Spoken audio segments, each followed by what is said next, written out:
The idea for this message this morning came from one that was preached in 2005 by Robert Browning, which also borrowed from Dr. O.S. Hawkins. This morning, I want to look at the father that is brought out in the prodigal son parable that Jesus tells. And the title of the message this morning is, Was the Father of the Prodigal Son a Good Dad? If Jesus had not told this story, this question might be up for discussion. However, knowing that Jesus was the author of this story probably changes that.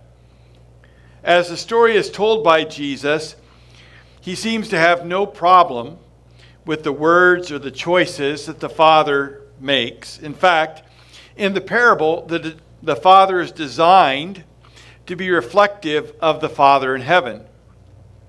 So let's turn this morning to look at Luke chapter 15, verses 11 through 24, and see what Jesus has to say there. I'll be reading this morning from the New International Version. And Jesus here tells three parables, back to back to back. He tells the story of a lost sheep. He tells the story of a lost coin. And he tells this story, the story about a lost son. A lost sheep, a lost coin, and a lost son. And all of those are told to make the same point, that we should be rejoicing when what is lost is found. Jesus tells this story in reference to complaining of the religious leaders. The religious leaders are complaining about these sinners that are coming to Jesus. And Jesus' whole point of these three stories is that instead of complaining about lost people coming to Jesus, they should be rejoicing that what is lost has now been found. So let's look at this story. Jesus continued, There was a man who had two sons. The younger one said to his father, Father, give me my share of the estate. So he divided his property between them. Not long after that, the younger son got together all that he had and set off for a distant country, and there squandered his wealth in wild living. After he had spent everything, there was a severe famine in that whole country, and he began to be in need. So he went and hired himself out to be a citizen of that country, who sent him to his fields to feed pigs. He longed to fill his stomach with the pods that the pigs were eating, but no one gave him anything. When he came to his senses, he said, How many of my father's hired men have food to spare? And here I am starving to death. I will set out, and I will go back to my father and say to him, Father, I have sinned against heaven and against you. I am no longer worthy to be called your son. Make me like one of your hired men. So he got up and went to his father. But while he was still a long way off, his father saw him and was filled with compassion for him. He ran to his son, threw his arms around him, and kissed him. The son said to him, Father, I have sinned against heaven and against you. I am no longer worthy to be called your son. But the father said to his servants, Quick, bring the best robe and put it on him. Put a ring on his finger and sandals on his feet. Bring the fattened calf and kill it. And let's have a feast and celebrate. For this son of mine was dead and is alive again. He was lost and is found. And so they began to celebrate. Dads, you have a tremendous responsibility. And it has great rewards, but it also has great consequences. If you want your sons to honor and respect their wives, or to honor and respect women, demonstrate that in the way that you treat your wife. So many of the things that are important in life are not as much taught as they are caught. In other words, our children are watching the things that we say and the things that we do, and they will determine what is right and wrong by how they see us respond, how they see us act. The Apostle Paul wrote to the church, and he said to them, "Follow my example, even as I am following the example of Jesus Christ." Dads, live your life in such a way that you can say to your children, "Follow my example, even as I am following the example of Jesus Christ." Now, in the story that we're looking at this morning, I understand and I realize that if I were being true to the Scripture in its entirety, we would be looking at the main point of this parable, which is that we should be rejoicing when lost people come back to Jesus, right? When they come back to the Father. But this morning I'm going to look at a different avenue. We're going to look at it from the perspective of a father and in relation to his children. And there are three things that I think that we can see in this father this morning. And the first was this, that the father had open hands. The father had open hands. The father clearly loved his son, but he knew when to release his grip and let his son go. I wonder how hard this was for him, knowing that his son might not make wise choices. It's interesting that as our kids are really little, Mom and Dad know everything. And then when, they get to the age of teenagers, Mom and Dad don't know anything. And then they get to about the age of 23, and they decide that, well, maybe Mom and Dad know some things. And by the time they hit about 40, they can't understand how Mom and Dad got so smart so fast, right? What's unfortunate is that as parents, we were once young too. And we made mistakes. And we don't want our kids to make the same mistakes that we made. But sometimes they're just going to do it. Because they don't have the advantage of all of the years of life and wisdom that we've attained. And that's sometimes hard for us as dads. It's sometimes hard for us as parents because we don't want our kids to have to struggle the way that we struggled. We want them to learn from the mistakes that we made. But you notice that this dad, when he realized that he couldn't change his son's mind, allowed his son to make the mistakes he was going to make.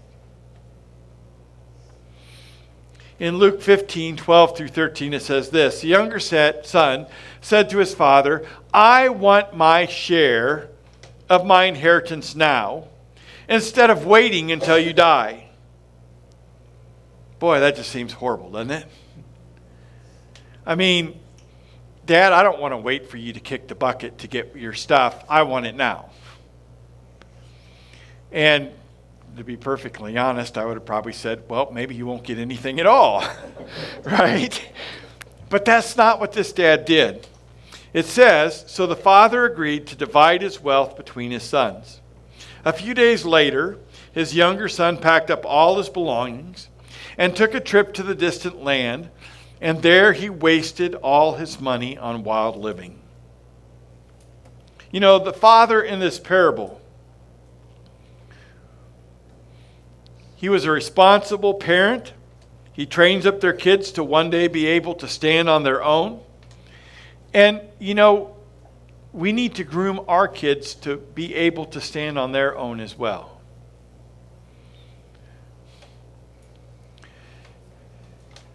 We need to groom them to be independent, especially when there's so much peer pressure to do what is wrong. Parents, you have, and grandparents, parents and grandparents, you have a tremendous opportunity, privilege, and responsibility to try to instill in your young people what's right and what's wrong. Because the world out there is trying to lead them astray. The world, we just started a new study down in our Sunday school class. We're going to be looking at the book of Job with Francis Chan. And Francis Chan was talking about how we live in such a selfish society today. A society that is concerned only with what about me and self. And if we don't teach our young people to look beyond themselves, they're in a struggle for the rest of their life. If we don't teach our young people to respect authority, they're going to struggle for the rest of their life. I don't care who you are, you will always have to answer to somebody. Whether it is a police officer, an employer, a judge, a board, you'll always answer to someone. And the sooner we learn to respect authority, the easier life will be. That's just the reality of it.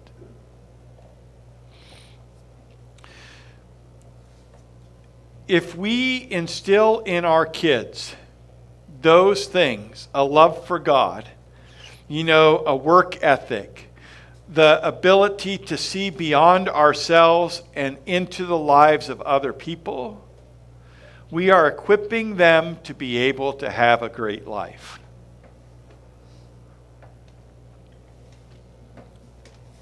But the danger is that we become so busy in the things that we are doing that we don't invest the time necessary into our children.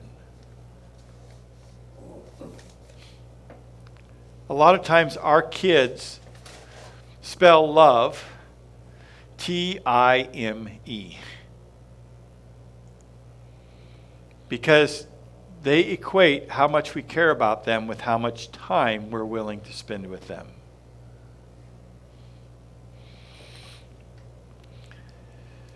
We need to have open hands.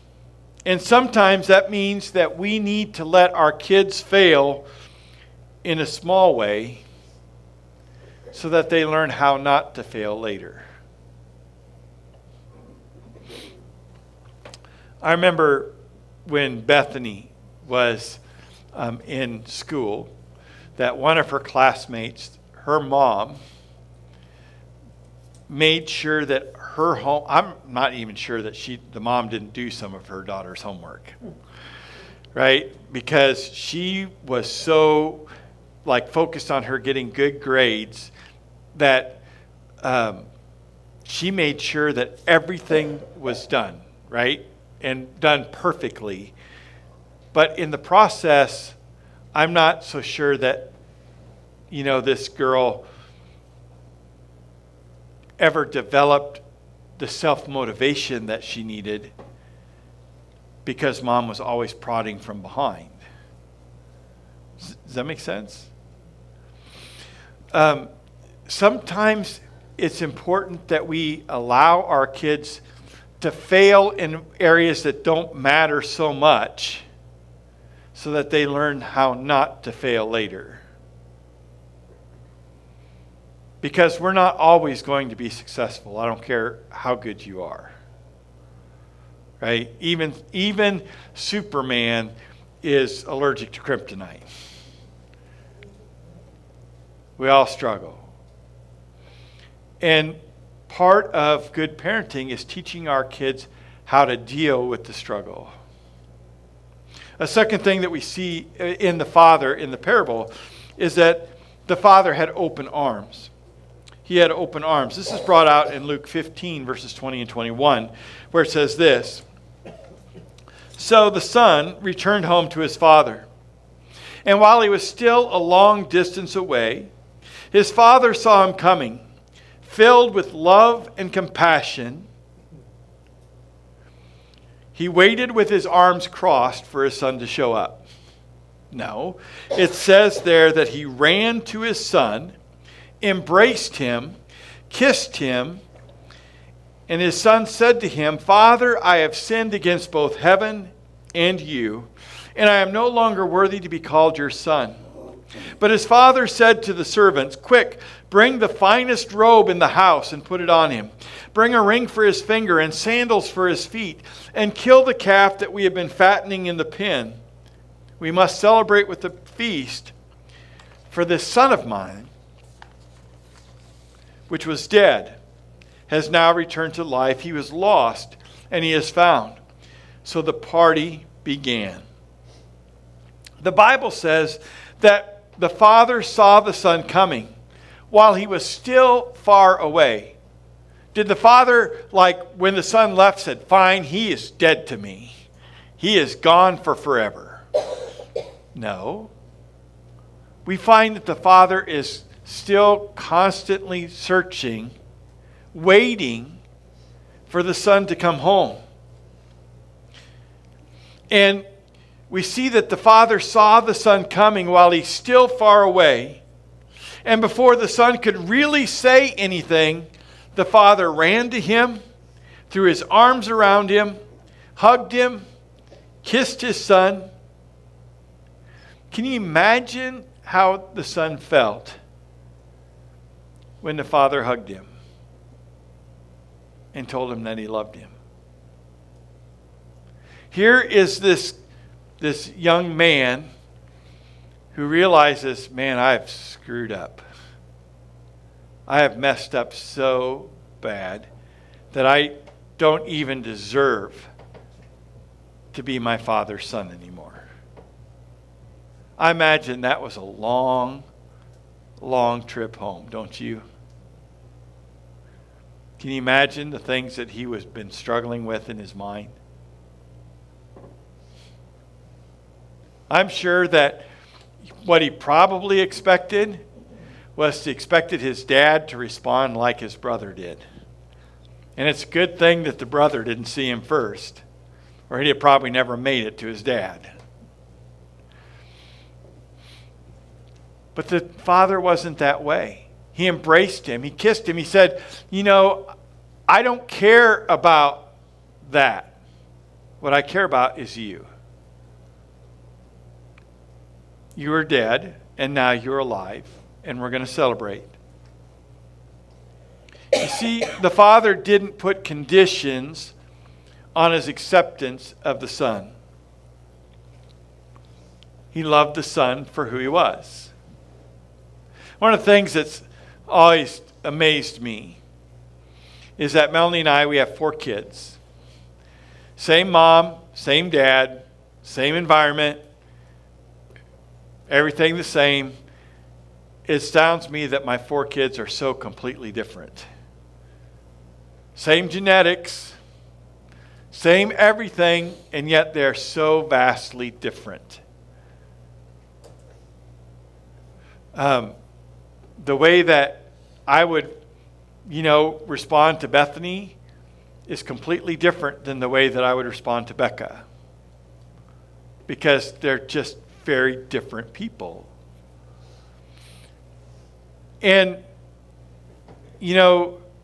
sometimes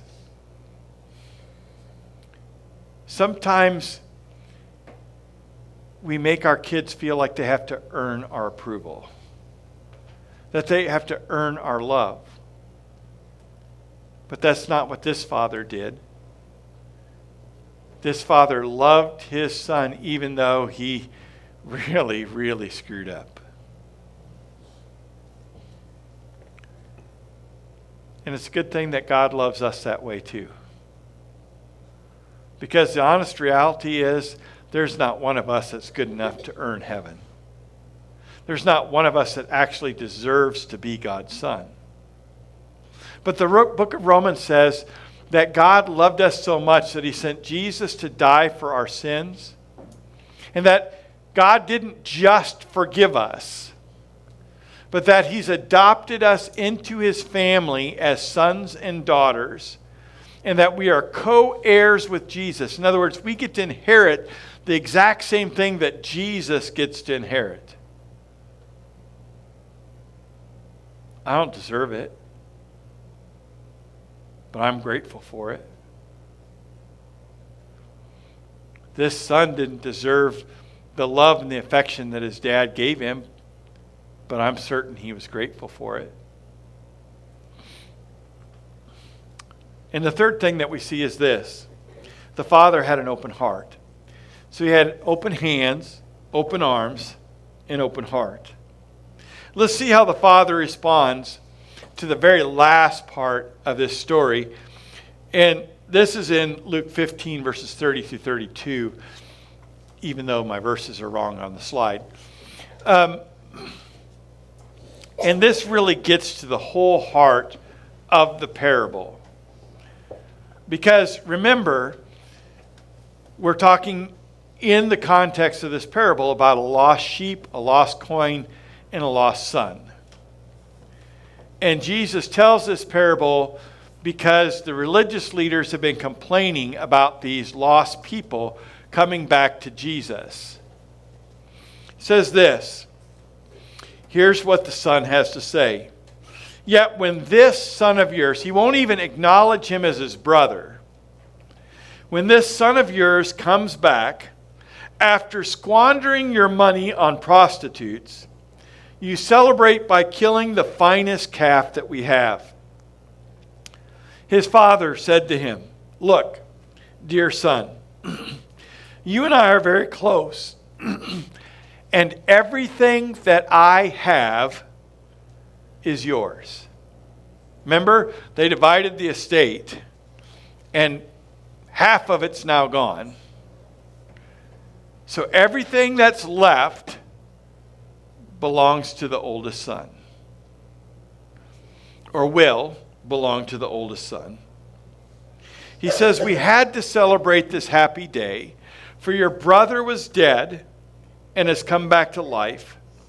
He was lost, but is now found.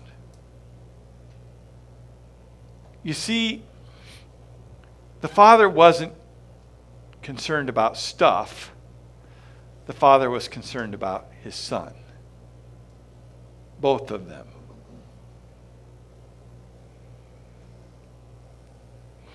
And in reality,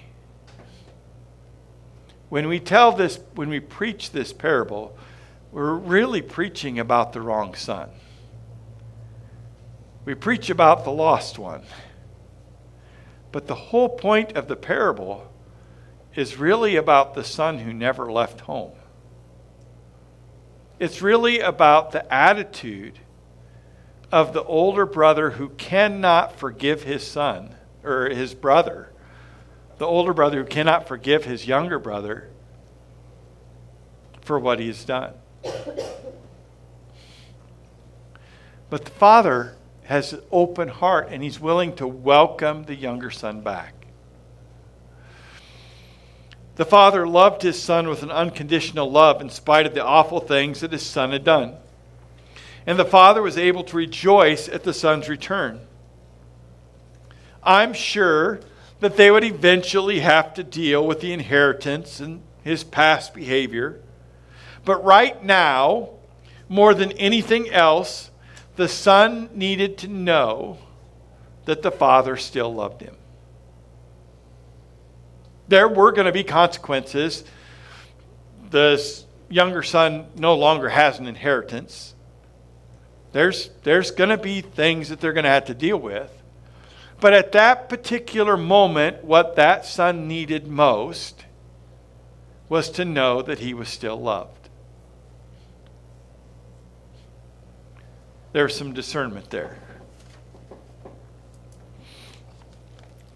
And sometimes discernment is knowing what a person needs to hear instead of saying what they want to hear. Sometimes as dads, we can get emotionally constipated. You know what I mean? We're afraid to let our kids know that we love them or that we're proud of them. Your kids need to know that you love them, and they need to hear it from you. You know, I heard about the man who married his wife, and he said, I told my wife when I married her that I loved her, and until something changes, she doesn't need to hear anything different. Right? That's not the way it works, guys. Women need to know, they need to hear that you love them. They need to know that you care about them. Not just on the day that you're married. Right? And our kids do too. They need to know that you love them and that they care about them. It's much easier to accept discipline when you know that they love you than if you just think that they're angry.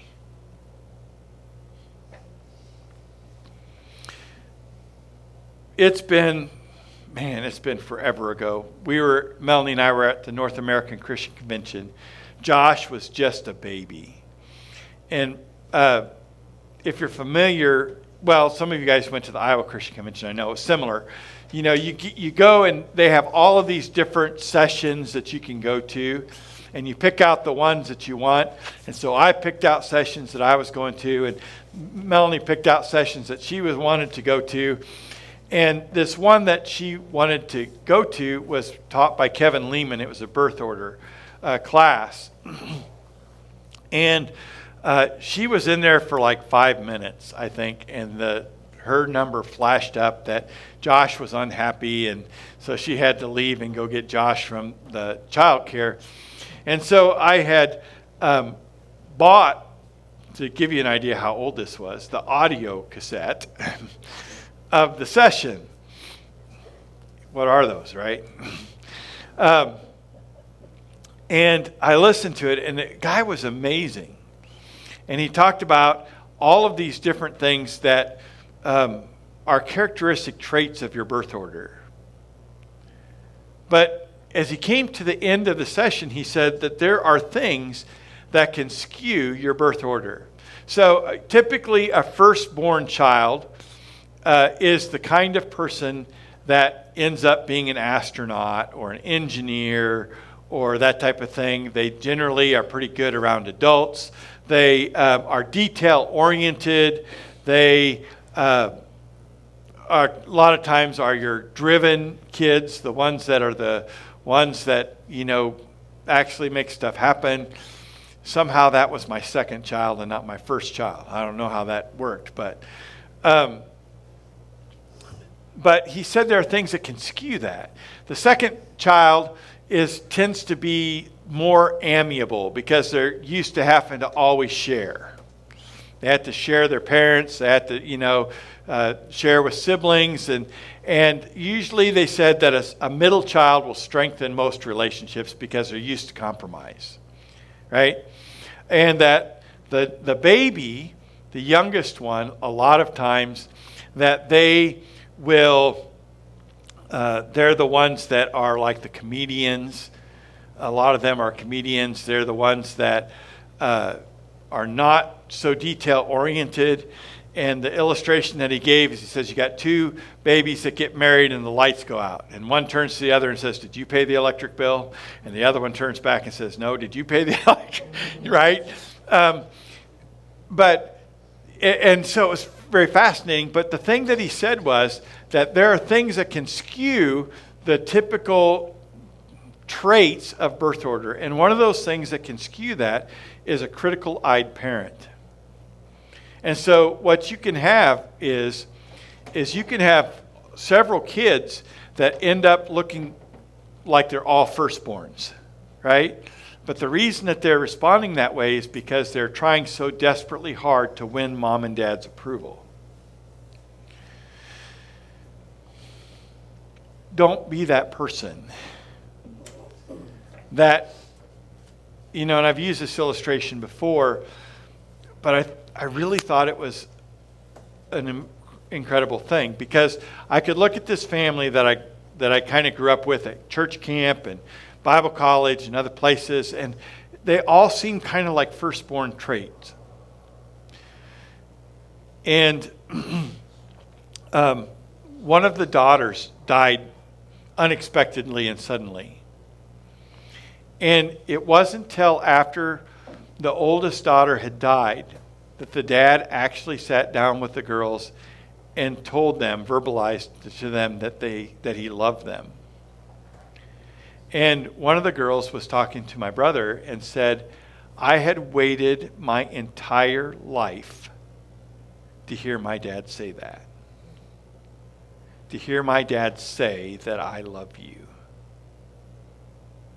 And so the reason that they all were presenting these firstborn traits is that they were trying to earn their father's approval. That they were trying to earn their father's love. Don't be that guy. Don't make your kids wonder whether or not you approve of them or whether or not you love them. My dad was not a touchy-feely person. And I'm not by nature either. But my dad just was not. When my very first church that I really kind of went to was down in, I'm out of time, was down in Puxico, Missouri. And there's this little church called Bernie. And they had this preacher that was there. And it just made me so uncomfortable because he is so touchy and feely and huggy and, right?